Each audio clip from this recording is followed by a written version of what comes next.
अजय बहुत ही जो एक हम इतने दिनों से सेंटिमेंट्स देख रहे थे वहाँ यूएस मार्केट्स में भी, पॉवेल साहब ने क्लियरली ये बात तो कही है, दोनों तरह की बातें कही हैं एक्चुअली। इकोनॉमिक ग्रोथ भी अच्छी दिख रही है जिसकी बाजार को बहुत ज़्यादा टेंशन भी है, और दूसरी बात कि ज़रूरत पड़ेगी तो हम देखिए बाजार ने एक अच्छी रैली दिखाई यूएस मार्केट ने फ्राइडे को, और आज एशिया भी काफ़ी अच्छा हरे निशान में नजर आ रहा है क्योंकि बाजार ने उस पार्ट को लैच ऑन किया जो वो चाहता था। बाजार अगर हम देखें ग्लोबल मार्केट ऑलरेडी काफ़ी कॉशियस हो गए थे गोइंग इनटू दिस इवेंट, और बाजार ने इकोनॉमिक ग्रोथ मजबूत है और इसकी तरफ ज़्यादा लैच ऑन किया, इसकी तरफ लैच ऑन किया कि जब उन्होंने कहा कि स्ट्रक्चरली तो टॉप आउट हो गया है, यहाँ से घटता नजर आ रहा है इन्फ्लेशन, लेकिन ज़रूरत पड़ेगी तो और हाइक्स लेंगे। अब इसमें नया क्या है, ज़रूरत पड़ेगी तो और हाइक्स लेंगे, तो बाजार ऑलरेडी मान के चल रहा है। करेक्ट। तो इसलिए बाजार उस तरफ लॉन्च ऑन किया कि ग्रोथ अच्छी है यूएस की, और यूएस इकोनॉमी ग्रोथ पूरी दुनिया के लिए बेटर होती है, राइट। तो वो वाला पार्ट पे लॉन्च ऑन किया। और आज एशिया भी स्ट्रांग है। आज एशिया में ऑफ कोर्स एक एडिशनल ट्रिगर है कि जो स्टिमुलस, अलग अलग तरह के स्टिमुलस चाइना फेंक रहा है बाजार में, एक ये भी स्टिमुलस है, तो ये भी एक तरह का स्टिमुलस है कि स्टैम्प ड्यूटी बहुत कम कर दी है, तो इसलिए वहाँ के रियल एस्टेट को मदद करने के लिए। लेकिन मेरे हिसाब से ये चिंता का विषय है कि अगर इतने ज़्यादा स्टीरॉइड की ज़रूरत है वहाँ की इकोनॉमी, ये सही मुझे डरा दे कि भाई कितना मामला बहुत गहरा है क्या। बाजार को किस नज़र से और कैसे देखना चाहिए?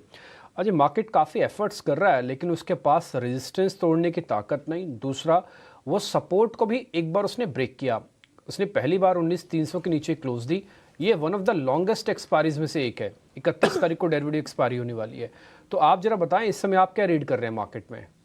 डिम्पी, अगर आप देखें ना तो ये जैक्सन होल वाले इवेंट के पहले बाजार थोड़ा इस अप्रोच में ही कॉशियस गया था। अगर आप इंटरडे देखें फ्राइडे का निफ्टी बैंक निफ्टी, तो इस मटेरियल इवेंट के पहले बहुत लॉन्ग पोजीशंस कैरी नहीं हुई है बहुत ज़्यादा। इनफैक्ट फ्लोज भी नेगेटिव साइड पे ही दिखे ओवरऑल अगर मैं देखूं तो पॉसिबल है कि आज आपको सुबह गैप अप शॉर्ट कवरिंग नजर आए।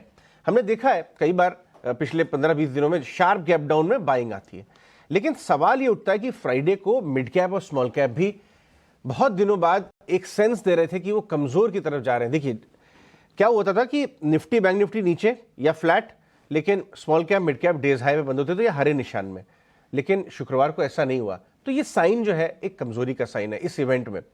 तो पहले तो जैक्सन होल में कुछ बहुत बड़ा नेगेटिव आया नहीं है, कॉन्ट्री पॉजिटिव थी। तो देखना ये होगा कि आज की जो ओपनिंग शुरुआत पॉजिटिव होती है उसके बाद हम कहाँ जाते हैं। 19,200 19,300 का जो जोन है, मैं उसको एक पॉइंट नहीं बोलूंगा, जोन जो बोल रहा हूं मैं सपोर्ट का, बार बार उसकी तरफ बाजार जा रहा है, सपोर्ट ले रहा है, करीब 6 से 7 बार पिछले 2 महीने में हो चुका है। लेकिन आज फिर वही टेस्ट होगा कि हम ये जो 19,265 का लेवल है, पिछली बार हमने इससे करीब गए थे 19,240 की तरफ, तो उससे अब देखना ये है कि उसको हम आज बीट करते हैं नीचे की तरफ या हम वहां से रिबाउंड करते हैं। आज सुबह तो गैप अप नजर आता है थोड़ा बहुत, ये एक इंपॉर्टेंट है। उसी तरीके से बैंक निफ्टी में 43,700-800 का जोन बहुत स्ट्रॉन्ग सपोर्ट रहा है। हम जाते हैं वहां से फिर हम रिबाउंड कर जाते हैं। अभी तो खैर दूर है वो जोन, लेकिन वो बहुत इंपॉर्टेंट है क्योंकि हम आगे बढ़ नहीं पा रहे हैं।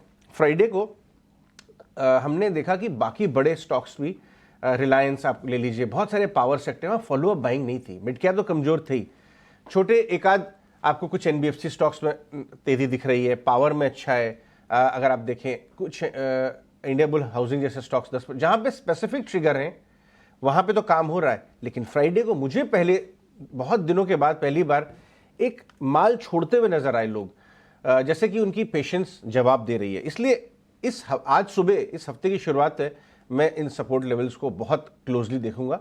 देख के स्क्रीन को देख के ऐसा नहीं लग रहा है कि बहुत ज्यादा कैपिटल लोग, ट्रेडर्स, बिग एचएनआईज कैपिटल ज्यादा एलोकेट कर रहे हैं बाजार में, या तो पकड़ के बैठे हैं जो पोजीशन है, या फिर थोड़ा झिझक के माल निकाल रहे हैं। तो देखना ये होगा इस हफ्ते क्या ट्रिगर आते हैं।